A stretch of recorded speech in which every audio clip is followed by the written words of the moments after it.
Shalom, haleluya. Puji Tuhan. Praise the Heer. Selamat datang bagi saudara-saudara kita yang hadir saat ini, Hartelijk welkom voor de broeders en zusters die vandaag aanwezig zijn, khususnya di tempat ini, met name op deze plaats. dan juga selamat beribadah En ook gezegende dienst bagi saudara-saudara kita yang mengikuti ibadah kita melalui online. voor onze broeders en zusters die online deelnemen.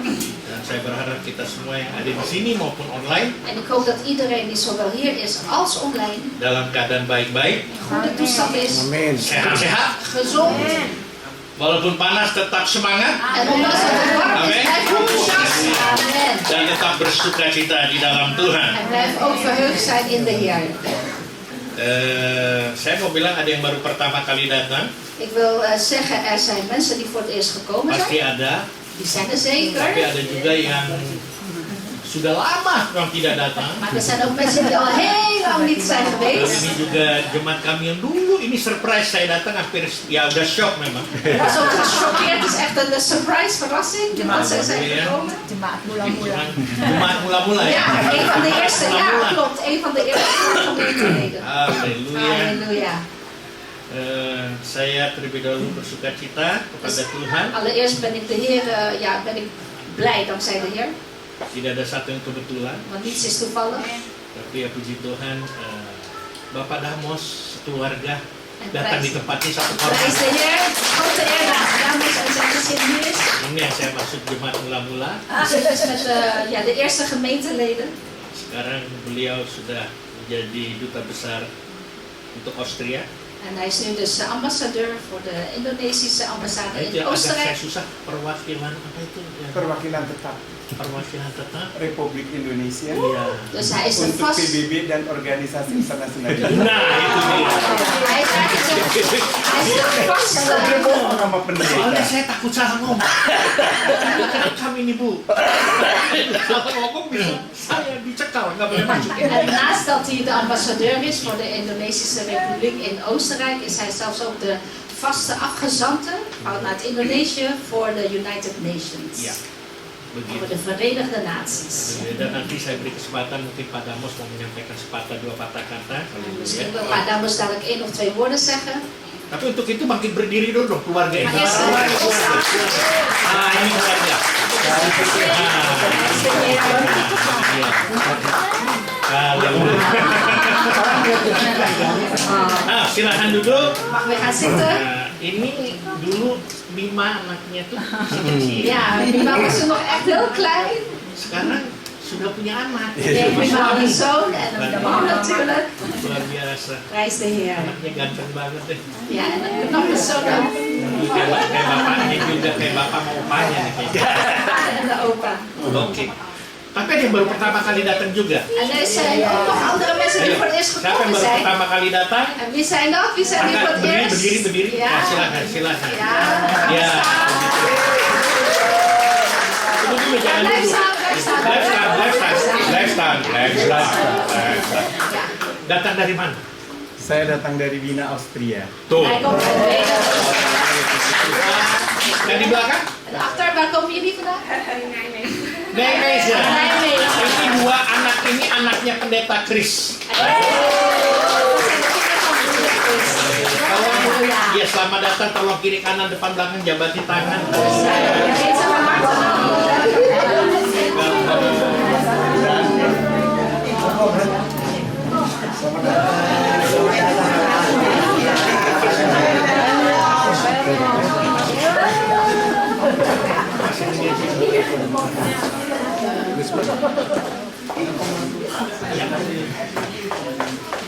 Oke, puji Tuhan. Prijs de Heer. Sekali lagi terima kasih untuk kehadiran saudara. Nogmaals bedankt dat jullie zijn gekomen. Dan itu yang dari Indonesia dibawa sama Ricky dan Abigail. Abigail. Nijmegen zijn meegenomen Iya. door Abigail en Ricky. Sudah besar-besar ya. Sudah menjadi gadis-gadis dan pemuda-pemuda. Van jonge dames. Ya, terima kasih kalian sudah datang juga. Dat jullie zijn gekomen. Nah, saya akan masuk ke pengumuman selanjutnya. Dan ga ik door naar de mededelingen. Rabu tanggal 2 Juli 2025 kita ada ATM. De woensdag 2 juli, dan hebben wij onze doordeweekse dienst. Jangan salah tangkap, ATM ini artinya acara tengah minggu. En ATM staat voor acara tengah minggu, dat wil zeggen doordeweekse dienst. Melalui Zoom meeting jam 7:30. Via Zoom meeting om 7:30. Dan minggu depan tanggal 6 Juli En volgende week 6 juli, 2025 firman Tuhan akan dibawakan oleh Bapak Pendeta Jimmy Manhutu. dan zal broeder Jimmy Manuhutu het woord geven. Dan kita juga ada perjamuan kudus. Dan hebben we ook een heilig avondmaal. Untuk itu bagi kalian yang mengikuti ibadah kita melalui online, Voor degenen die online deelnemen, tolong siapkan roti dan anggurnya di rumah masing-masing. jullie moeten zelf voor het brood en de beker thuis zorgen. Dan setelah itu bagaimana? Mari ada perjamuan kasih. Is er dan ook Ja, weer een ada ya. Sunday fellowship? Iya. Ja. Habis perjamuan kudus ada perjamuan En kasih. dan is ook weer een fellowship, Sunday fellowship. Amen. na het heilige Puji Tuhan. avondmaal. Halleluja. Haleluya, cuma 1-2. Haleluya. Super me. Halleluja. Halleluja, super me. Bedoelnya super me. Mie goreng, mie bakso. Haleluya. Halleluja. Jadi masih ada minggu depan di sini kalian ya dari Austria toh? Lama kali Pak. Rapopo toh. Oke, setelah ibadah ini selesai kita ada kelompok sel atau cell group En na deze dienst dan hebben we ook de Indonesisch-talige komcel. dalam bahasa Celgroep. Indonesia. Ja, dus de Indonesische Dan celgroep. setiap kita yang mengerti bahasa Indonesia bisa ikut dalam kelompok sel ini. En degene die Indonesisch machtig is, jullie kunnen deelnemen aan deze Karena celgroep. tidak diterjemahkan. Want het wordt niet vertaald. Minggu lalu kelompok sel bahasa Belanda juga tidak diterjemahkan. Ja, vorige week was de Nederlandstalige celgroep was ook niet vertaald. Baik, kita mau berdoa terlebih dahulu. Laten we eerst gaan bidden. Bapa dalam surga, di dalam nama Yesus. Vader in de hemel, in de naam van onze Heer Saat ini Tuhan Jezus. kami datang dengan segala keberadaan kami dan kerendahan hati kami. In al onze toestand en nederigheid, Heer, komen wij tot u. Kami ucap syukur Tuhan kalau Kau berikan hari yang indah bagi kami. Wij zeggen dank, Heer, dat u voor ons een mooie dag heeft gegeven. Cuaca yang baik Tuhan. Een mooi weer, Heer. Cuaca yang panas menyinari kami Tuhan. En de warmte die over ons schijnt, Heer. Kami percaya Kau ada di tengah-tengah kami saat ini. En wij geloven ook, Heer, dat u onder ons bent. Kau akan berbicara kepada setiap kami. En dat u tot een ieder van ons gaat spreken.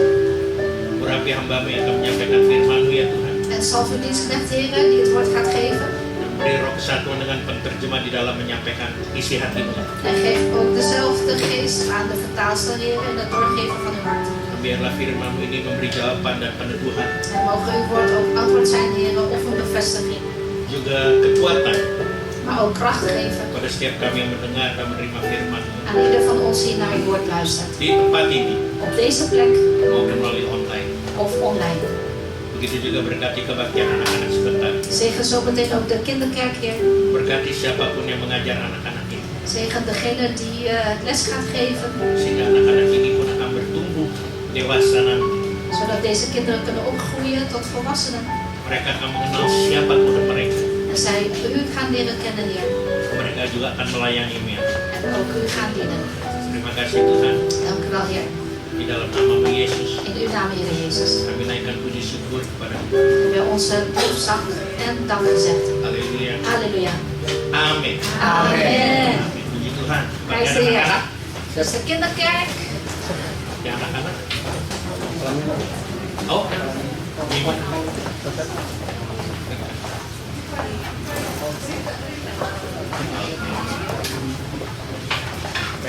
Sayang Tony tidak ada di sini.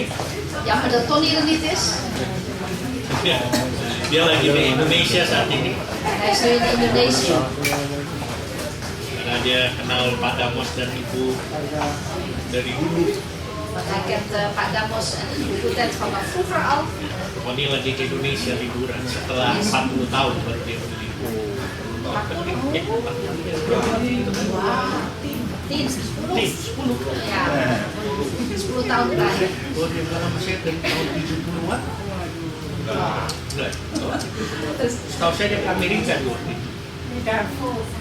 Hij is 10 jaar, Iya, oke, saya salah. laatste Salah keer tangkap. naar Indonesië. Oke, Pak Damos mungkin mau menyampaikan sesuatu? Ja. Silakan dong. Bisa. Pakai bahasa Jerman? Bahasa Batak. Silakan. Kita beri tangan untuk kemuliaan nama Tuhan. Applaus voor de naam van de Heer. Kok di sini? Iya. Dus u bent. Ini pendeta. Oh enggak. Salam semuanya. Shalom allemaal. Saya merasa tidak srek kalau istri saya tidak berada di sebelah En saya. het is voor mij niet fijn als mijn vrouw niet naast mij komt te staan. Amin. Zo, amen. Mungkin istri saya akan memberi sedikit kesaksian mengenai gereja ini Misschien gaat mijn vrouw een kleine getuigenis geven over deze kerk. karena cita-citanya untuk mengunjungi gereja ini sudah cukup lama. Want ze heeft eigenlijk al een lange tijd het verlangen om ons te bezoeken. Shalom Pak Riki dan semua. Shalom Pak Riki en iedereen. Shalom. Kakak-kakakku yang tersayang. Mijn oudere zussen die ik lief heb. Iya. Begitu tadi masuk di angkat pujian, saya langsung terharu sekali. Dus toen ik er binnenkwam en ik hoorde lofzang, was ik heel erg ontroerd. Teringat tahun 1995, En toen moest ik herinneren 1995. belum pada lahir sebagian. Sommigen van jullie waren nog ineens geboren. Saya mengalami mujizat di kota Den Haag ini. Heb ik een wonder ervaren in de stad Den Haag. Saya divonis kanker, tapi dalam 2 minggu vonis itu berubah menjadi bukan kanker. En ik kreeg eerst het vonnis van kanker, maar binnen 2 weken was het vonnis weer teruggenomen. Ik heb geen kanker gehad. Ketika menjelang berita bahwa itu tidak kanker, saya langsung cari gereja. En toen ik hoorde dat het geen kanker was, heb ik gelijk een kerk gezocht. Ditemani oleh Pak John Lehitu, En broeder John Lehitu was mijn gezelschap toen. dan saya masuk ke gereja ini. En toen ging ik dus deze kerk in. Minggu depannya saya langsung dibaptis oleh Bapak Riki. En de week daarna werd ik gelijk door Pak Riki gedoopt. Ya winter dingin. En in de winter echt koud. Ya, itu satu pengalaman yang luar biasa. Dus dat is een buitengewone ervaring. Dan sejak itu saya terus disitulah saya mengalami kelahiran baru. En vanaf dat moment was ik wedergeboren. Ya, itu saja kesaksian saya. Terima kasih Pak Riki. Baik, 35 tahun yang lalu waktu kami berada di gereja ini, Dus 35 jaar geleden toen wij in deze kerk waren, kami berdua mengambil pelayanan. hebben wij ook de bediening genomen. Walaupun Pak Riki kadang-kadang mengatakan bahwa hanya istri saya yang mengambil pelayanan, En hoewel Pak Riki altijd heeft gezegd, ja alleen mijn vrouw diende. tapi saya mengatakan ke Pak Riki bahwa pelayanan saya mungkin lebih berat dari pelayanan istri saya. Maar ik heb toen tegen Pak Riki gezegd, mijn bediening was misschien zelfs zwaarder dan die van mijn vrouw.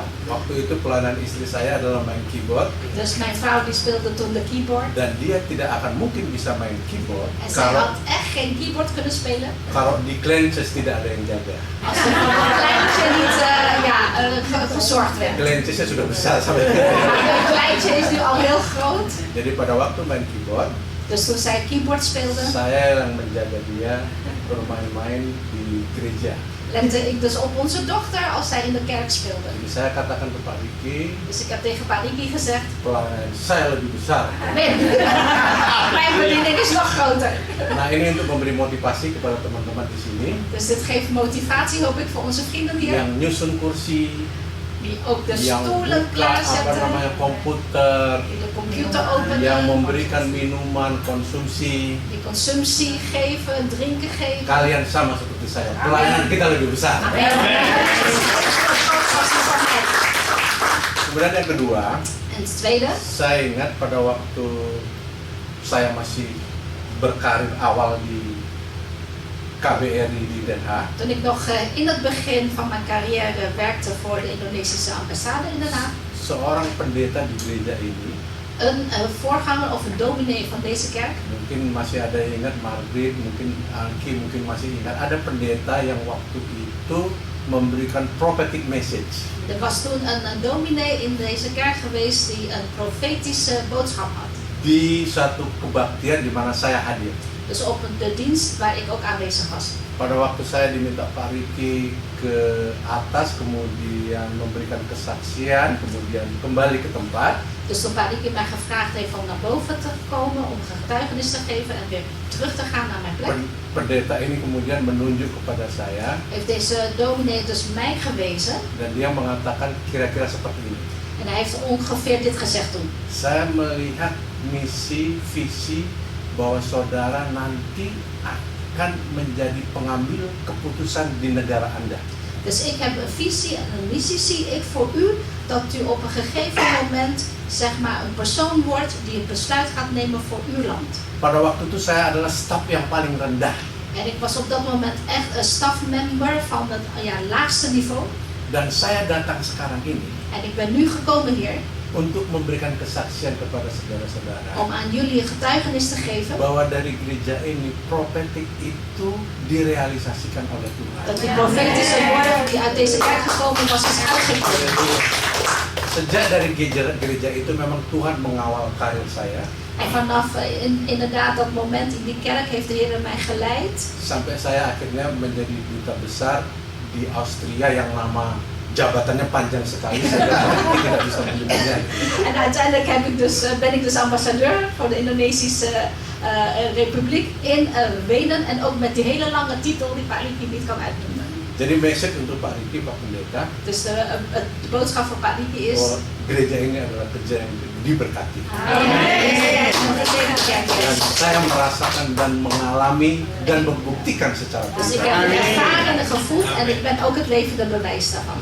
Dan yang terakhir, En tot slot, als bahwa laatste, saya dengan Pak Riki sebenarnya masih satu usia. Pak Riki en ik zijn eigenlijk van dezelfde generatie. Cuma perbedaannya karena saya terlalu memikirkan negara, saya nggak terlalu gemuk seperti Pak Riki. Maar omdat ik zoveel denken over mijn land ben ik niet zo dik als Pak Riki. Apakah perbedaan saya dengan Pak Riki? En wat is het verschil tussen Pak Riki en mij? Saya duta besar dikirim oleh negara Ik ben dus ambassadeur uitgezonden door een land untuk berada di dunia lain, om in een andere wereld te zijn. yaitu Austria. En dat is dus in Oostenrijk. Pak Riki dikirim oleh Allah Bapa kita di surga untuk datang ke dunia lain juga. En Pak Riki is uitgezonden door onze Heere God in de hemel, onze Vader, om ook hier te zijn. Saya ditugaskan oleh negara supaya masyarakat Indonesia di tempat saya bekerja mencintai negara saya. En ik ben dus uitgezonden met het doel eigenlijk, zodat mijn fellow Indonesians in Oostenrijk ook nog steeds van Indonesië houden. Demikian juga Pak Pendeta Riki, dia diutus oleh Allah untuk membuat jemaatnya untuk mencintai Allah. En zo ook met Pak Riki. Pak Riki is hier uitgezonden, zodat de gemeente van God ook van God gaan houden. Jadi saya merasakan sekali dan dapat menghayati bagaimana beban Pak Riki untuk menyenangkan pengirimnya. Dus ik voel heel erg mee met Pak Riki hoe het is, hoe belangrijk het is om zeg maar blij te maken aan degene die je uitgezonden heeft. Seperti halnya saya ingin berusaha supaya negara pengirim saya juga disenangkan dengan apa yang saya lakukan. Zo ook voor mijzelf. Ik hoop dat mijn land die mij uitgezonden heeft ook blij is met mij. Hanya perbedaannya satu, Er is maar één verschil. kalau saya Ik dipanggil untuk kembali ke Indonesia, word teruggeroepen naar Indonesië. diberitahu 6 bulan sebelumnya. Is 6 maanden van tevoren krijg ik dat te horen. Tapi kalau Pak Riki untuk kembali ke Allah Bapa tidak pernah diberitahu kapan. Als Pak Riki teruggaat naar onze God de Vader wordt nooit van tevoren gezegd. Jadi inilah kesaksian kami. Dus dit Puji is onze Tuhan. getuigenis. Prijs Terima de kasih Heer. Pak Riki bahwa telah menerima kembali kami di sini. Dank u wel Pak Riki Dan dat u ons weer teruggenomen heeft hier. Tuhan memberkati GKM. Amin. Tunggu dulu dong, ada tadi nyanyi dulu dong. Ja. Nyanyi dulu dong. Ini pasangan yang luar biasa kok. Ya Bapak. Iya. Lagu andalan nggak apa-apa ya Pak. Iya. Aduh ini canggih banget ini. Tadi aja yang main. Oh ini. Itu mikrofon itu nggak nyala.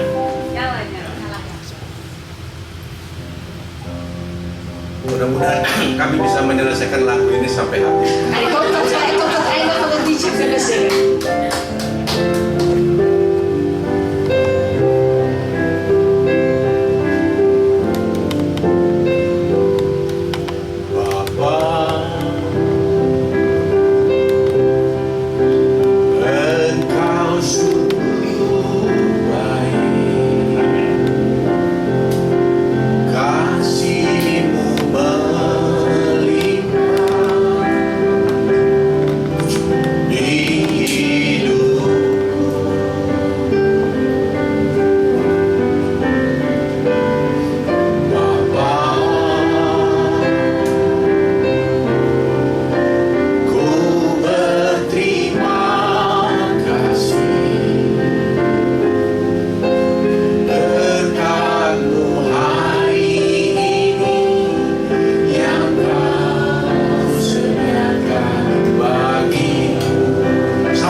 ibu. Dank jullie wel, Pak Damos en vrouw. Saya mau panggil ibu Butet nggak enak. Panggil budak aja. Gitu. Terima kasih Pak Damos Dank wel, Pak Damos. kesaksiannya yang menguatkan juga. Voor de getuigenis die ons ook kracht heeft gegeven. Buat saya juga satu profetik. En voor mij is het ook een soort profetisch, Iya, buat saya pribadi. voor mij persoonlijk. Ya, haleluya. Halleluja. Dan terima kasih Ibu Butet yang juga menyampaikan kesaksian tentang gimana gereja kita. En ook zuster Boetet bedankt over de getuigenis van onze kerk. Baik, hari ini saya mau bicara tentang gaya hidup orang percaya. En vandaag wil ik het hebben over de stijl van iemand die gelooft. Saya yakin setiap kita pasti punya gaya hidup. Dus ik geloof iedereen heeft hier een levensstijl. Apalagi kita sebagai orang percaya ya, En met name wij gelovigen, itu harus memiliki gaya hidup. wij moeten een bepaalde levensstijl hebben. Tapi juga harus memiliki gaya hidup yang berbeda dengan orang dunia. Maar ons levensstijl moet ook anders zijn dan die van de wereld. Ini saya bicara orang dunia itu bukan berarti orang yang kerja di dunia, tapi orang-orang yang kehidupannya ya istilahnya bahasa sekarang apa dugem-dugem gitulah kayak gitu ya. En ik heb het niet over mensen, als ik het heb over mensen van deze wereld, niet mensen die op de wereld werken, Ya, maar meer mensen die in de duistere wereld leven. termasuk orang-orang juga yang tidak mau terima Tuhan. Met name ook degenen die de Heer niet accepteren. Nah, hari ini kita mau belajar dari salah satu perumpamaan yang diajarkan oleh Tuhan Yesus. En vandaag wil ik dus een preek houden over een van de gelijkenissen die de Heer Jezus Matius heeft gegeven. 13 ayat 33. Matthäus 13, vers 33.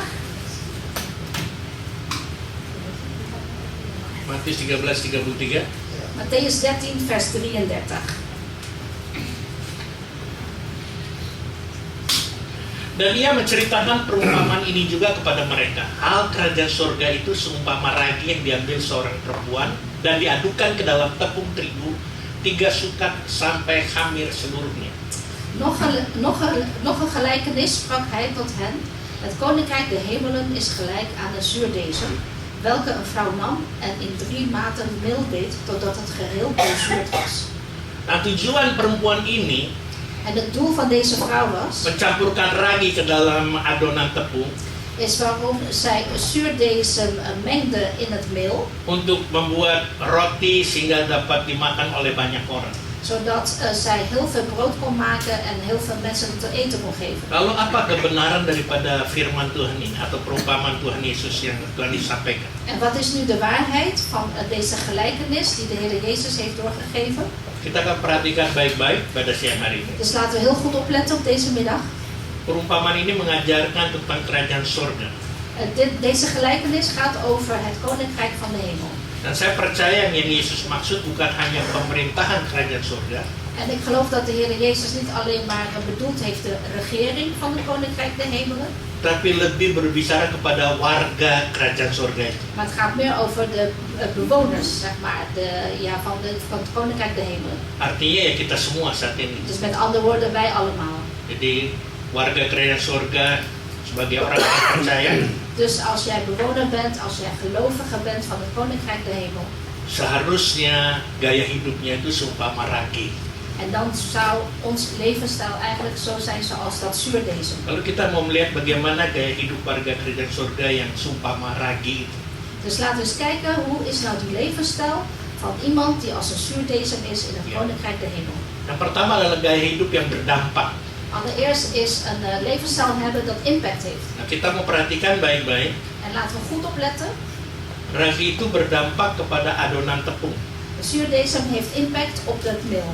Dan ketika adonan tepung dicampurkan dengan ragi itu, Dus op het moment dat het meel gemengd wordt met dat zuurdesem, maka itu bisa juga menjadi satu yang tadi dikatakan itu, waduh itu bisa jadi roti. en dan wordt het tot brood. Dan itu menjadi roti yang lembut. En het wordt zacht brood. Nah, saya percaya ibu-ibu mengerti arti ini. En ik denk dat de moeders met name de betekenis hiervan weten. Adonan tepung itu menjadi khamir kalau Alkitab kata. En dat wordt dus zoals in de Bijbel staat, het wordt dan doorzuurd. Jadi artinya kehidupan kita sebagai orang percaya juga harus membawa dampak dimanapun kita berada. Dus dat wil zeggen, ons leven, ons levensstijl als gelovigen moet ook impact hebben of brengen waar we zijn. Kalau bahasa sekarang itu lebih dikenal apa? Influencer. Influencer. Wah, influencer. Wij zijn als Itu influencers. sosmed punya istilahnya. Dus je beïnvloedt anderen. Tapi kita orang percaya berdampak itu artinya Maar wij gelovigen impact hebben op anderen is, hidup kita harus bawa pengaruh yang positif. ons leven moet een positieve invloed zijn. Bawa pengaruh yang juga bukan yang positif tapi memberkati. En niet alleen maar positieve invloed zijn, maar ook een zegen. Makanya selalu dalam doa saya kepada siapapun juga, Dus daarom mijn gebed voor wie dan ook. Tuhan berkati dia Tuhan. Heere, zegen hem of haar, Heer, Supaya dia menjadi berkat bagi orang zodat lain. hij of zij ook een zegen is voor een ander. Artinya kita bukan hanya terima berkat-berkat lalu kita simpan sendiri, kita pakai sendiri. Dus dat wil zeggen niet dat wij alleen maar zegeningen ontvangen voor onszelf en bij ons houden. Ya boleh juga, Dat mag ook, tapi jangan untuk diri kita sendiri. Kita harus juga jadi berkat bagi orang lain. maar niet echt voor jezelf houden, want jij zelf moet ook een zegen worden voor anderen. Bermanfaat, berguna bagi orang banyak. Dus wees nuttig voor velen. Berdampak itu En impact hebben op artinya dia bukan seorang pembuat onar, en dat is dus iemand die eigenlijk geen leugens verspreidt. tapi dia harus pembawa damai. Maar die moet dan eigenlijk vrede brengen. Kalau tadi saya dengar dari Gonti tugasnya Padamus itu ketika di PBB ya. Ik heb net van deze broeder gehoord dat de Padamos onder andere werkt voor de Verenigde Naties, voor de VN. Tapi bagian nuklir kalau nggak salah. Itu Ya, salah satunya. salah satu bagian. Onder andere voor de nucleaire zaken. Haleluya. Jangan-jangan Padamus baru ikut ini NATO konferensi. Oh, Ja, ikut. ja. Oh, Ja, hij deed niet mee aan die Oke. NATO-top. Jadi saya katakan sekali lagi, Dus ik zeg berdampak nogmaals, itu bukan seorang pembuat onar, tapi dia pembawa damai. dus iemand die impact moet hebben op anderen is niet iemand die zeg maar leugens verspreidt, maar juist vrede moet brengen. Bukan troublemaker, tapi problem solver. Dus hij is geen persoon die problemen maakt, maar juist problemen oplost. Bukan pembuat teror, tapi membawa ketenangan. Dus die niet terroriseert, maar juist vrede moet brengen. Matius 5:13 katakan, kamu adalah garam dunia. Matthäus 5, vers 13. 13 staat, jij bent het zout der aarde. Kamu adalah garam dunia. Jij bent het zout der aarde. Jika garam itu menjadi tawar dengan apakah ia diasinkan, tidak ada lagi gunanya selain dibuang dan diinjak orang. Dus als dat zout zoutloos is, waarmee kan je het zouten? Nergens mee. Dus het wordt onnuttig en moet het weggooien. Artinya kita harus menggarami lingkungan di mana kita berada. Dus dat we zeggen, wij moeten het zout zijn in de omgeving waar we zijn. Itu sebabnya kita harus membawa pengaruh positif kepada lingkungan kita, saudara-saudara kita. Dus daarom moeten wij positiviteit brengen voor onze broeders en zusters om ons heen. Mungkin lingkungan kita En misschien onze omgeving, atau pergaulan kita, teman-teman kita atau siapapun juga mempunyai kebiasaan yang buruk. of misschien onze vriendenkring, mensen die om ons heen leven, hebben misschien een slechte invloed op ons. Justru dengan kehadiran kita, dia menjadi baik. Maar juist door onze aanwezigheid wordt die persoon goed. Nah itu kita harus berdampak kepada mereka ini. Dus daarom, wij moeten impact brengen of een impact zijn voor dat soort mensen. Yang tadinya nggak kenal Tuhan, mereka jadi kenal Tuhan. Degene die eerst de Heer niet kende, wordt juist wel tegenovergestelde. Saat kita hadir tengah-tengah mereka, mereka jadi kenal Tuhan. Dus zodra wij onder die mensen zijn, dat zij ineens de Heer gaan kennen. Beberapa waktu belakangan ini ada satu yang bertanya kepada saya, Afgelopen tijd heeft iemand mij Maaf. gevraagd. Pak, boleh nggak kita ikut arisan? Nah, Iemand heeft mij gevraagd, Pak, mag ik meedoen met de Arisan? saya lagi bingung mau jawabnya. Dus ik was in de war, wat moet ik nou antwoord geven hierop? Ya, dilihat dari segi mananya gitu kan. Dus ik dacht, uit welk perspectief moet ik nou kijken en antwoord geven? Lalu saya cuma bisa bilang, salahnya di mana? En toen heb ik alleen als antwoord kunnen geven, waar is het fout dan als je meedoet? Ayat Alkitab juga nggak melarang. Want in de Bijbel staat het niet dat het verboden is. Sama seperti ada yang tanya saya, nggak ada di ayat Alkitab dibilang dilarang merokok, nggak ada. zoals iemand mij heeft gezegd, ja, in de Bijbel staat ook nergens op, het is verboden om te roken. Memang, tapi di bensinepom ada dilarang. En dat klopt, in de benzinepompen staat erop verboden te roken. Sedangkan di bensinepom taruh itu masa kita di gereja masih merokok kan enggak juga ya. Dus als het in de benzinepomp verboden te roken is, moeten we dat ook in de kerk doen. Nah, soal bicara arisan ini Terug naar die arisan, makanya saya mau jelaskan di sini. dus daarom wil ik het even uitleggen. Nah, ikut arisan tuh kan nggak cuma 1-2 bulan, tuh pasti bertahun-tahun. Kan? Nunggu duitnya masuk kan.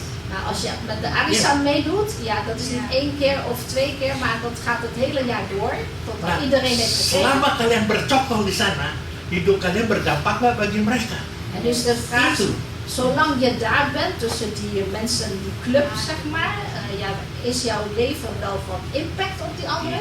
Jangan nunggu untuk dapat duitnya. Dus ga niet om het geld te krijgen, Pasti dapat, karena kan digilir tuh. want je krijgt het zeker, want het wordt gerouleerd. Amin. Amen. Ya. Tapi bagaimana hidup kita berdampak bagi mereka? Maar de vraag is, hoe kan je van invloed zijn of van impact zijn ja, door jouw aanwezigheid daar? Apalagi mereka tahu kita ini anak-anak Tuhan, orang yang percaya. En laat staan, of met name, zij weten wij zijn kinderen van God, die mensen. Saat mereka lagi ngegosip, apakah kita ikut ngegosip? Dus als die club mensen gaat roddelen, gaan we dan ook mee roddelen. Malah kita ngegongin lagi. Aduh. Dan gaan we zelfs ook het vuurtje aanwakkeren zelfs. Saat mereka mulai keluar kata-kata yang mengutuk dan lain sebagainya, menyalahkan Tuhan, kita juga ikut-ikut. En op het moment dat zij beginnen te vloeken of God de schuld geven, doen we ook lekker mee. Akhirnya kita nggak bisa jadi berdampak kepada mereka. Nou, uiteindelijk word je geen impact op ja, die mensen.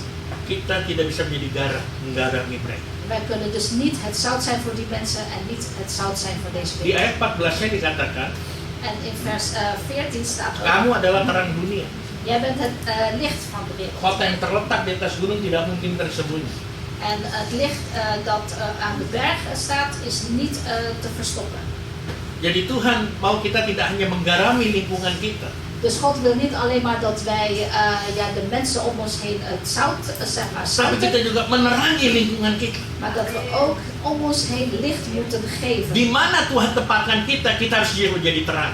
Dus waar de Heer ons plaatst, wij moeten het licht zijn. Lalu bagaimana supaya hidup kita ini berdampak terjadi lagi dalam dunia? Dus hoe kunnen wij ervoor zorgen dat ons leven van impact is, dus dat zuurdesem wordt, Bisa menjadi garam dan terang, dat wij dan ook het zout en het licht kunnen zijn. yaitu dengan mempraktekkan kebaikan. En dat is door in de praktijk te brengen wat goedheid is. Filipi 4 ayat 5 mengatakan, Filippenzen 4. hendaklah kebaikanmu diketahui semua orang. Dus in Filippenzen 4 vers 5. Dus zorg ervoor dat jouw goedheden gekend wordt door allen. Yang saya senang Tuhan sudah dekat. En ik ben ook blij dat de Heer al dichtbij is. Kalau dilihat-lihat apa hubungannya? Want als je dan leest, ja, waarom staat ineens daar de Heer is al dichtbij? Tapi karena memang benar Tuhan sudah dekat, Tuhan mau datang. Dus dat klopt wel, de Heer komt al heel dichtbij, de Heer komt al heel snel. Sebaiknya kebaikan hati kita diketahui semua orang, tidak hanya beberapa orang, tidak ada yang grup-grup aja. Dus daarom eigenlijk de goedheid van ons hart moet door iedereen gekend worden, niet alleen maar door bepaalde groepen. Kita hanya baik sama orang-orang yang di grup kita, di gengnya kita. Dus wij moeten niet alleen maar goed zijn voor onze eigen gang of onze eigen club. Di tempat-tempat perkumpulan kita orang-orang Kristen mungkin, kalau bukan Kristen itu Dus misschien alleen maar goed zijn voor mede-christenen, zijn dat geen christenen, wacht maar even. saya mau buka kartu sedikit. En ik ga even open kaart spelen. Saya tidak mau kasih tahu siapa orang. Ik wil niet zeggen wie het is. Dulu kita punya tim musik, dulu masih di gereja yang itu. Dus we hebben toen heel vroeger iemand van het muziekteam. Terus ada satu jemaat, En er was een gemeentelid. itu konsulat tim musik, ini Ray belum ada kalau nggak salah. En Ray was er nog ineens bij. Dus zo lang geleden is het al. Dus iemand ging naar het muziekteam. Nah, juga latihan di tempat lain. En die persoon ging ook oefenen, op andere plekken oefenen. Nah, ada satu ibu, dia bawa kendaraan, En er was een mevrouw die met de auto kwam. jadi mesti ya berapa mobil yang harus datang ke satu tempat itu. En ja, er zijn een paar auto's dan die naar die plek toe moesten gaan. Kalau saya nggak salah itu namanya musikot, masih ingat deh namanya musikot. Latihan di situ kita. Dus die plek heet Musicon. Daar werd dan geoefend. Lalu ada satu ibu ini, dia ingin naik mobilnya karena udah penuh di mobilnya, dia mau naik di mobil ibu ini. En iemand die wilde eigenlijk met de persoon mee van de auto, van een mevrouw, omdat andere auto's vol waren. Taruhlah yang punya mobil ibu B, ini ibu A mau naik. Dus mevrouw B die heeft de auto en mevrouw A die wil mee met mevrouw B. Padahal mobilnya kosong. Terwijl de auto van mevrouw B helemaal leeg was. Begitu dia mau naik, Dus toen mevrouw A in de auto van mevrouw B in wilde, oh enggak, jangan di mobil saya. nee, niet in mijn auto. Ini saya dengernya baru later. Dus ik hoorde het pas Later, biar veel pendeta taunya verder. belakangan deh. Dus ik weet altijd als laatste wat er gaande was. Apalagi saya orang jadul. En ik ben helemaal iemand van heel vroeger, ouderwets. Jadi saya nggak punya Instagram, nggak punya Facebook. Dus ik heb geen Instagram, ik heb geen Facebook. Jadi taunya belakangan terus. Dus ik weet daarom als laatste wat er gebeurt. Nah, jadi dia ceritakan begini, waktu dilarang, jangan di saya, cari tempat. Padahal tempat lain udah penuh. Dus mevrouw A, die zei van uiteindelijk, veel later vertelde wat er gebeurd was. Lalu saya tahu, kenapa dia nggak boleh masuk? En toen dacht ik, waarom mocht zij niet in die auto? Iya Pak, karena dia orang desa. Ja, omdat zij iemand Orang uit het desa, dorp orang is. kampung, Die mevrouw die mee wilde, dat is iemand uit het dorp. dan tinggalnya gelap lagi. En ze is ook illegaal hier. Dus toen dacht ik, oh. Kok ada yang model seperti ini orang Kristen? En toen dacht ik, hoe kan een christen zo zijn? Makanya saya bilang, En daarom zeg ik, jangan kita hanya mau ini di kelompok kita aja gitu. dus zorg ervoor en wil niet dat je alleen maar in die ene club blijft. Di mata Tuhan nggak ada yang kaya, nggak ada yang miskin, Want in de ogen van de Heer, niemand is rijk en niemand is arm. nggak ada yang pintar, nggak ada yang bodoh. En niemand is pinter en niemand is dom. Bahkan Alkitab katakan En zelfs de Bijbel zegt ook orang bodoh aja bisa dipakai Tuhan dat er untuk iemand die... mempermalukan orang yang pintar. In de Bijbel staat zelfs ook dat iemand die dom is, volgens de wereld, door God gebruikt kan worden om juist die pintere mensen te beschamen. Tapi orang pintar bisa dipakai Tuhan akan lebih pintar lagi daripada yang lain-lain. Maar iemand die pinter is, kan gebruikt worden door de Heer om veel meer grotere dingen te doen. Jadi praktekkan kebaikan dalam hidup kita, Dus je moet in de praktijk brengen de goedheden in je leven. supaya kebaikan hati kita diketahui semua orang. Zodat de goedheid van je hart gekend wordt door allen. Jika kita tidak pernah melakukan kebaikan, En als u nooit goedheid heeft gedaan, orang-orang pun tidak tahu kalau kita memiliki hati yang baik. dan zullen andere mensen ook niet zien dat u een goed hart heeft. Nah, kalau hati kita baik, En wanneer ons hart goed is, dan itu akan terlihat dari perbuatan kita. dan kunnen mensen dit zien door hun daden. Dia mau berkorban, Dan wil die persoon offeren dia mau memberi, itulah kebaikan. en die wil dan geven, dat is dan goedheid. Bukan hanya mau kasih lihat tuh show off aja gitu bahwa kita baik, padahal ya Dus niet alleen maar uit show-off, hè. Dus niet alleen maar uit kijk eens wat ik kan. artinya kita baik sama orang itu tapi ada udang di balik rempeyek gitu. En niet doen met een dubbele agenda, zeg maar. Ya, ada kita mau baik sama orang itu asal dia berbuat sesuatu juga untuk saya. Dus niet denken van ja, ik doe goed tegenover die persoon, zodat die persoon iets goed doet voor mij. Kalau kita mau berbuat baik pada orang lain, Dus als u goed wil doen voor anderen, jangan mengharapkan kembali sesuatu. verwacht dan niks terug van die persoon. Wih, kenceng banget. Amen. Supaya kita bisa menjadi ragi di lingkungan kita. Zodat wij het zuurdesem kunnen worden voor Supaya onze kita omgeving. bisa berdampak bagi lingkungan kita. Zodat wij van impact zijn voor onze omgeving. Kalian tidak usah khotbah berdiri di depan sini, Jullie hoeven niet hier te staan preken. tapi dengan perbuatan baik kita dan dilihat oleh semua orang, mereka akan melihat, oh ini baru namanya orang percaya. Maar door uw goede daden kunnen anderen zeggen, oh, dat is dus een gelovige. Buat apa kita khotbah-khotbah, kita di sini, tapi kita tidak memancarkan kasih Kristus. Dus waarom zou je hier staan preken, terwijl in jouw leven eigenlijk Christus niet te zien is? Nanti yang bilang amin, amin, amin ya. Tapi dengar, saat kita melakukan kebaikan, ada harga yang harus kita bayar juga. Dus degene net die amen, amen blijft zeggen, let op, als je Masih bilang amin puji Tuhan. als je goede daden wil doen, moet je ook een bepaald offer geven. Ada harga yang harus dibayar seperti Yesus.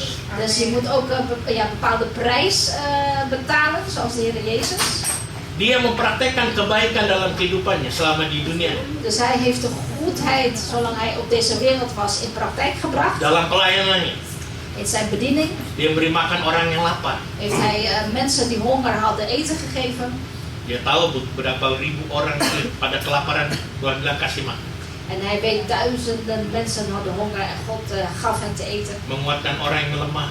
En de Heer Jezus gaf degenen die zwak waren kracht. Memberikan penghiburan kepada orang yang susah. En troost geven aan degenen die verdrietig waren. Memberikan pengharapan kepada orang yang putus asa. En hoop gegeven aan degenen die geen hoop hadden. Bahkan menyembuhkan orang sakit. En zelfs zieken genas hij. Bahkan mengusir setan dari orang yang dirasuk setan. En zelfs ook heeft hij de duivel verdreven van iemand die bezeten was. Jadi dia sebenarnya menebarkan kebaikan. Dus Ja. eigenlijk heeft hij goedheid op goedheid laten zien en gedaan. Tapi pada akhirnya dia harus mati di kayu salib. En uiteindelijk moest hij toch sterven aan het kruis. Dan saat kita juga melakukan kebaikan, En op het moment dat wij ook goede daden doen, jangan berpikir oh kita akan mati di kayu salib. Enggak juga sih. denk niet, oh dan moet ik ook gekruisigd worden. Nee, zo is het niet. Saat kita melakukan kebaikan, Maar als u een goede daad doet, karena sesuai firman Tuhan, en gelijk Gods woord zegt, pasti ada yang mencibir kita, ada yang mengejek kita. dan zullen er mensen zijn die ons belachelijk maken. Ah, so suci lo, Ah joh, wees niet zo heilig so joh. rohani lo, Wees niet zo geestelijk atau joh. dia bilang lagi cari muka nih, Oh, jij wil zeker complimenten vissen. lagi ngejilat nih. Of je bent aan het likken, aan het slijmen. Ya, slijmen ya. Ja, aan het Ah, slijmen. itulah harga yang harus dibayar. Dus zulke woorden, ja, zulke prijzen moet je betalen. Tapi jangan peduli. Maar trek je er niks van aan. Yesus aja mati di kayu salib, kita kan belum mati di kayu salib. De Heer Jezus is zelfs gestorven aan het kruis en wij nog geen eens. Baru dihina, baru diejek, dicibir gitu ya. Dus we zijn wel bespot, belachelijk gemaakt. Tetap aja melakukan yang kebaikan itu. Maar blijf toch goede daden doen. Kenapa? Bukan manusia yang melihat, tapi Tuhan yang melihat kebaikan.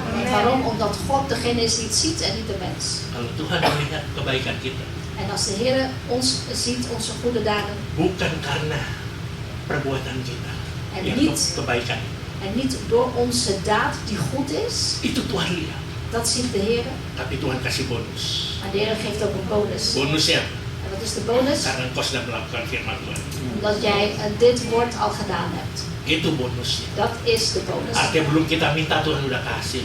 Dus met andere woorden, wij hoeven nog eens te vragen, God geeft het al. Belum kita minta jodoh, Tuhan udah siapkan dan Tuhan sediakan. Dus we hoeven nog eens te vragen, God heeft al voorbereid. Yang bilang amin keras yang ngasih sendiri ya, jangan. Het is iemand die single is. Jangan perhatikan komentar orang atau jangan lihat apa kata orang. Dus let op dat je ook geen commentaar levert op anderen en wat ze zeggen. Lihat dan dengar apa kata Tuhan. Maar luister en hoor en luister en ziet wat de Heer Karena zegt. yang memberkati kita bukan orang-orang ini, tapi Tuhan. Degene die ons zegent is de Heer en niet zulke mensen. Tadi adalah dikatakan apa, mempraktekkan kebaikan. Sekarang yang kedua adalah melayani sesama. En net dus in de praktijk brengen goede daden. En het tweede punt is anderen dienen. Iya. 1 Petrus 4 ayat 10. Dus anderen dienen of elkaar dienen. Layanilah seorang akan yang lain sesuai dengan karunia yang telah diperoleh tiap-tiap orang sebagai pengurus yang baik dari kasih karunia Allah. Dus uit 1 Petrus 4 vers 10. Dus dien anderen gelijk jouw gave die aan iedereen gegeven is door de goedheid, genade, liefde van God. Tuhan memberikan kepada setiap kita karunia. Dus ieder van ons heeft een gave gekregen van de Heer. Ini karunia supaya melayani orang lain semua dapat. En dit is dus de genadegave die aan anderen ook gegeven is, zodat Semua iedereen krijgt. Memang ada beberapa macam karunia yang Tuhan berikan. Er zijn ook bepaalde soorten gaves Ada die de Heer karunia geeft. iman, Dus de gave van geloof nubuat. en profetie. Tapi untuk karunia melayani orang lain itu semuanya dapat. Maar de gave om elkaar te dienen, dat heeft iedereen gekregen. Tapi hanya sayangnya Maar wat zo jammer is, ada karunia yang bukan dari Tuhan, er is ook een gave die niet van de Heer komt. yaitu melayani diri sendiri. En dat is jezelf dienen. Memang ada banyak karunia yang Tuhan berikan, tapi ada juga bukan dari Tuhan, yaitu melayani diri sendiri. Dus er zijn vele gaven die de Heer geeft, maar ook gaven die niet van de Heer komen. Bahasa Prancisnya egois. En dat is dan jezelf dienen, met anderen egoïstisch zijn. Supaya dia lebih terkenal, lebih diterima. Dus egoïstisch zijn is geen gave van de Heer, zodat hij meer bekendheid gaat krijgen of zo doet hij dat. Apalagi paling senang dipuji-puji. En laat staan dat hij heel veel complimentjes krijgt. Hati-hati. Dus pas op. Tuhan berikan kasih karunia kepada kita untuk melayani orang lain. Dus de Heer geeft ons die genade, om elkaar die genadegave om elkaar te dienen. Artinya kita memperhatikan orang lain. Dus met andere woorden, zodat we letten op anderen. Apa yang dia nggak bisa, Wat die persoon niet kan, kita bisa. dan wij wel kunnen, Ya kita bisa bantu. dan willen wij die persoon helpen. Itulah karunia pelayanan. En dat is dus de genadegave van elkaar dienen. Kayak tadi dibilang sama Pak Damos, walaupun yang di dapur melayani kopi, yang lainnya bahkan angkat bangku. Zoals Pak Damos net ook heeft gezegd, ondanks dat je in de keuken staat om koffie te maken of de stoelen hier te verplaatsen. Itu juga pelayanan yang luar biasa. Dat is ook een buitengewone bediening. Termasuk jaga anak ya Pak. Inclusief letten op je kleintje. Hasilnya tuh apa yang Dan is ditabur dus het dan resultaat, dat kleintje. dapat suami yang gagah perkasa, Heeft een man die knap en stoer is. ganteng, cantik, Een knappe zoon. dan semuanya cinta Tuhan. En iedereen houdt van de Heer. Haleluya. Haleluya. Emang kita mungkin nggak usah mungkin bagian terima tamu atau yang angkat-angkat nggak dilihat mungkin. En misschien word je niet gezien als jij gasten ontvangt of hier de stoelen verplaatst. Tapi punya prinsip ini. Maar heb deze principe. Apa yang kau tabur kau makan. Wat je zaait zul je ook oogsten. Kalau memang kita tidak istilahnya tidak bisa ya istilah yang lebih daripada yang orang-orang lain.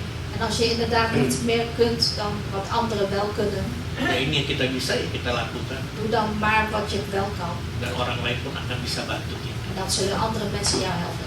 Haleluya. Halleluja. Itu.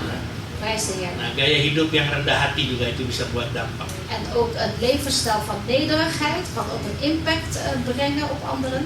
Ragi itu kerjanya diam-diam, En de zuurdesem die werkt heel stilletjes.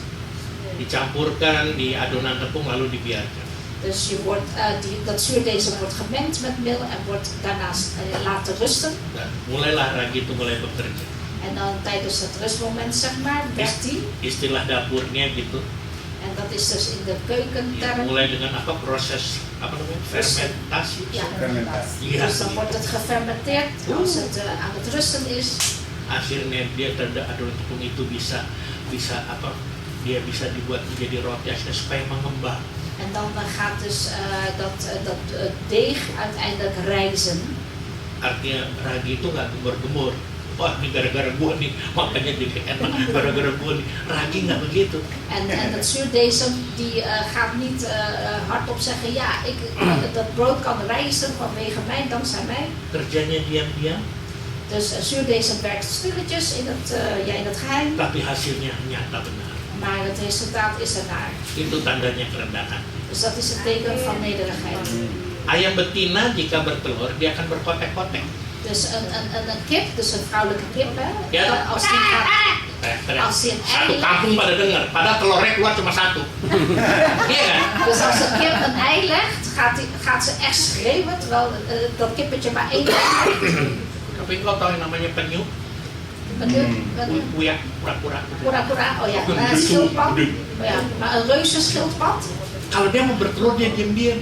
Maar een reuzenschildpad, als hij moet bevallen, als hij eieren gaat leggen, Dia doet hij pergi ke stilletjes. pantai, Dan gaat hij naar het strand toe, cari tempat yang sepi, zoekt een rustige plek. lalu dia gali lubang, En dan gaat hij een graf graven. lalu bertelurlah dia di situ. En dan gaat hij dan die eitjes daar leggen. Setelah dia bertelur, dia kembali langsung ke laut, berenang lagi. En als ze klaar is met eieren leggen, gaat ze weer terug naar de zee. Diam dia, nggak heboh. Dus ze is heel rustig, maakt geen ophef. Nggak kayak betina tuh berkotek-kotek terus pada telurnya cuma satu. Terwijl een kip die als ze één ei legt, ja, heel veel ophef en lawaai maakt. Tapi kalian tahu penyu kalau udah bertelur berapa? Maar weten jullie, als het schildpad Apa? eieren legt, hoeveel? Ratusan. Honderden eieren kan de schildpad leggen. Kita Kristen model yang mana nih? Dus welk model van deze twee zijn Yang wij? berkotek-kotek Zijn we een christen dat veel lawaai maakt? Padahal telurnya cuma satu, akhirnya hasilnya mungkin nggak ada, ngomongnya aja gede. Terwijl je maar één kippetje of één ei legt, dus geen groot resultaat levert. Atau kita yang diam tapi menghasilkan sesuatu yang mendasar. Maar zijn we juist die rustige en die stille christen die heel veel impact heeft of groot resultaat heeft. Ayo kita jadi orang Kristen yang rendah hati. Dus kom, laten wij een nederig christen worden. Walaupun kita punya karya yang hebat Ondanks dat wij geweldige gaven dan hebben. hasilnya juga hebat, En het resultaat is ook geweldig. nggak usah heboh. Je hoeft er geen ophef over te maken. Banyak sekarang orang yang heboh di media sosial. Heel veel mensen die heel veel lawaai en ophef maken op social media. Ya pasti kalian lebih tahu lah. Dat kennen jullie zeker wel. Wah, mengumbar ini sultan itu. Dus dan laten ze zien hoe rijk ze zijn, hoe zij als een sultan leven. Kalau itu orang percaya, saya cuma katakan lebih baik jangan. Als het een gelovige is, zou ik zeggen, joh, doe het nou niet. Takutnya nanti akar kesombongannya turun, itu repot. Want dan kan ook zeg maar de wortel van hoogmoed opkomen. En dat is lastig. Tuhan paling benci kesombongan. God haat hoogmoed. Kegagalan atau kejatuhan itu juga karena kesombongan. En de reden waarom iemand faalt, komt eigenlijk ook doordat hij hoogmoedig is. Jadi setiap kali kita mau posting ya, Dus iedere keer wanneer u iets wilt posten, karya kita, hoe u werkt bijvoorbeeld, nggak usah berdoa dulu, tanya pada diri kita sendiri. je hoeft er zelf niet voor te bidden, maar vraag het eerst bij jezelf af. Apakah ini untuk memuliakan nama Tuhan Is dit voor de heerlijkheid van de Heer? atau because of me? Of is het vanwege mij, wil ik het laten zien? Itu kata saya, kalau mau bikin sebenarnya terserah. Dus dat zijn mijn woorden, dat zijn de woorden van Efesus 4 ayat 2 mengatakan, Efesius 4 vers 2 zegt, hendaklah kamu selalu rendah hati, lemah lembut dan sabar. Efesius 4 vers berapa lagi? Ayat 2. Vers 2. Met alle nederigheid en zachtmoedigheid, met langmoedigheid en elkander in liefde te verdragen. Tunjukkanlah kasihmu dalam hal saling membantu. Dus met elkander te verdragen. Ciri-ciri orang rendah hati nggak suka menyombongkan diri karena karya. Dus iemand die nederig van hart is, die pocht niet. Tidak menuntut pengakuan orang supaya dia diterima. En die eist ook niet van anderen om geaccepteerd te worden. Dan ini mau terima atau tidak, rela menjadi orang nomor 2. En of het nou wil of niet, bereidwillig bent of niet, je moet de tweede persoon worden. Ada tapi. Maar er is ook een maar. Bertanding harus nomor 1.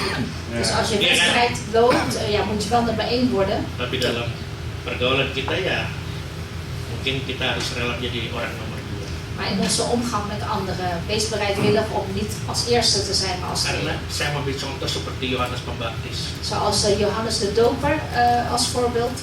Yohanes Pembaptis itu dia udah istilahnya lebih dahulu melayani. De Johannes de Doper die ging als eerste eigenlijk dienen. Dia yang baptis orang. En hij ging eigenlijk anderen eerst dopen. Yesus baru muncul kemudian. Vervolgens kwam Jezus pas op het toneel, zeg maar. Tapi saat Yesus muncul, Maar toen Jezus dan kwam, Yohanes mundur trok Johannes zich terug. dan bahkan dia menempatkan diri sebagai orang nomor 2. En hij plaatste zichzelf als eigenlijk de tweede persoon. Padahal kalau ditanya yang lebih terkenal lebih Yohanes Pembaptis. En terwijl als je vraagt wie was bekender, dat was eigenlijk Johannes. Satu hari Yohanes berada di Sungai Yordan bersama murid-muridnya. En toen Yohanes punya murid-murid. En Johannes had ook discipelen. En toen hij met zijn discipelen in de Jordaan was, Lalu saat dia melihat Yesus, en toen zij dan Jezus zagen, lalu Yohanes mengatakan, en toen zei Johannes, lihatlah anak domba Allah yang menghapus dosa dunia. kijk naar het lam van God die de zonde van de wereld reinigt. Tolong perhatikan En let dus op, gaya hidup orang percaya. dus de levensstijl van de gelovige. Yohanes tidak merasa Yesus sebagai saingan.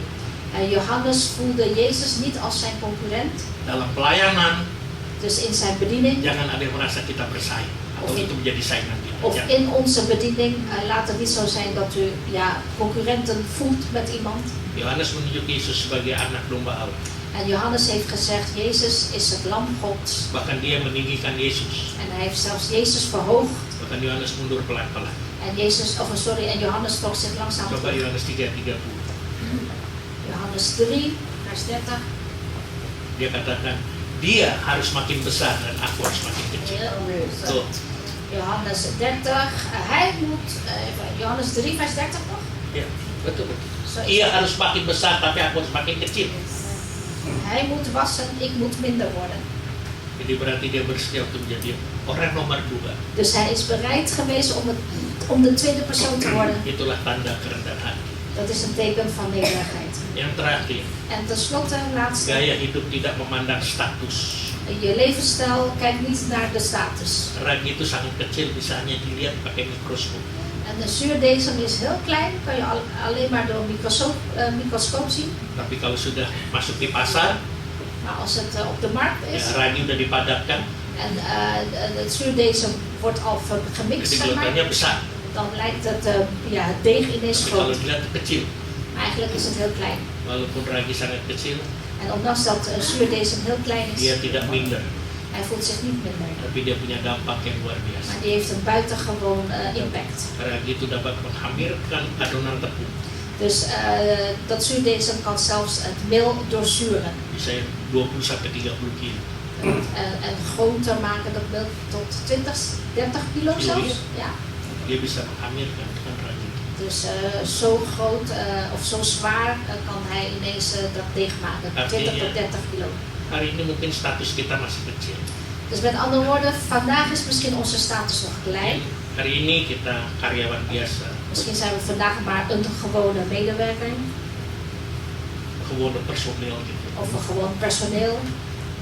Tapi saat kita tidak minder, Maar voel je niet minder, status walaupun masih kecil, ondanks dat je een kleine status hebt. dan kita mau belajar seperti ragi yang kecil ini. Maar laten we leren van dat zuurdesem, dat kleine zuurdesem. Terus tetap setia, Blijf trouw setia mengiring Tuhan, en trouw zijn in het wandelen met de tapi Heer. juga tetap berkarya. En blijf ook werken. Dan saya percaya satu hari kita akan dipilih dan diangkat.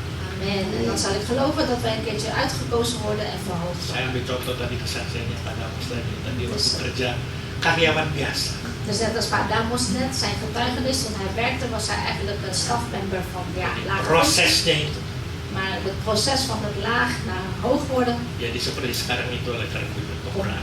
allemaal door de genadeliefde van de Heer. Dan juga karena bukannya mau membanggakan tapi ya bukti sebagai kerendahan hati dan mau berdampak. Dus dat is ook een teken, die getuigenis uit zijn nederigheid, hoe impactvol het was. 1 Korintus 1, 1 Korinthus 1, 27 dan 28. 27 en 28. Tapi apa yang bodoh bagi dunia, Wat onwijs is voor de wereld. 27. 1 Korintus 1 ayat 27. Ayat 27. Ayat 27. Ayat 27. Jangan panik, tenang aja. Tetapi apa yang bodoh bagi dunia dipilih Allah untuk memalukan orang-orang yang berhikmat, dan apa yang lemah bagi dunia dipilih Allah untuk mengeluarkan apa yang kuat. Dus 1 Korintiërs 1 vers 27. Wat voor de wereld dwaas is, heeft God uitverkoren om de wijzen te beschamen. En wat voor de wereld zwak is, heeft God uitverkoren om wat sterk is te beschamen. Dan apa yang tidak terpandang dan yang hina bagi dunia dipilih Allah, bahkan apa yang tidak berarti dipilih Allah untuk meniadakan apa yang berarti. En wat voor de wereld onaanzienlijk en veracht is, heeft God uitverkoren dat wat niets is om aan hetgeen wel iets is zijn kracht te ontnemen, omdat geen vlees zou beroemen worden. Dari dua ayat ini, kuncinya adalah Dus van deze twee versen, de sleutel is, dipilih Allah. je wordt uitverkoren door God. Kalau kita dipilih Tuhan, En wanneer wij uitverkoren worden door de Heer, favornya Tuhan ada pada kita. dus de gunst van de Heer is met ons. Maka kita yang tadinya statusnya di bawah akan diangkat Tuhan. Dus daarom, als wij toen eerst een lage status hadden, worden we opgegeven tot een hoge Sebabnya saya status. katakan kuatkan hati kita. Dus daarom, maak sterk uw hart. Saya percaya setiap orang yang dipilih Tuhan En ik geloof iedereen die gekozen is door de Heer. pasti Tuhan berikan talenta. De Heer geeft u zeker talent. Dan saudara dan saya sudah dipilih En wij zijn nu eenmaal uitverkoren. menjadi umat pilihan Tuhan. We zijn uitverkoren tot het volk Gods. Tujuannya untuk kemuliaan nama Tuhan. En dat is uit genade van de Heer en om Hem te loven en te prijzen. Mungkin hari ini status kita sudah tinggi, En misschien hebben we vandaag al een hoge status. tetap pertahankan. En hou dat vast. Jangan pandang enteng orang lain Maar beschouw anderen niet als minder. atau melecehkan status yang rendah. Of belachelijk maken mensen die een andere lagere status hebben. Karena seperti tadi saya katakan, kalau dipilih Tuhan, Tuhan akan angkat kita. En net heb ik al gezegd, wanneer de Heer ons kiest, ja, dan worden we ook door hem verheven. Di Jerman ada seorang guru SD yang setiap kali masuk kelas, murid-muridnya masuk kelas, Laki perempuan. perempuan. In Duitsland is er een lerares. Dia masuk kelas sebelum mengajar itu dia selalu memberi hormat kepada murid-murid. En er is in Duitsland een lerares. Voordat zij de klas ingaat, geeft ze altijd eerst gedag aan de kinderen. Dia berkata, En dan zegt zij, saya tidak tahu nanti murid-murid saya nanti jadinya apa. ja, want ik weet niet wat van mijn leerlingen later wordt. Ternyata salah satu muridnya namanya Martin Luther, En een van die leerlingen was Martin Luther. tokoh reformasi gereja. Dus zeg maar een belangrijke persoon binnen de kerk voor de Hari ini kita reformatie. harus belajar jadi ragi. Dus vandaag gaan we leren om het zuurdesem te worden. Artinya perumpamaan seperti ragi. Zoals de gelijkenis net van het zuurdesem. Berdampak, Hebt impact, rendah hati, wees nederig van hart tidak memandang status. en kijk niet naar de status. Tuhan tolong kita dan Tuhan berkati kita. De Heer helpt ons en zegent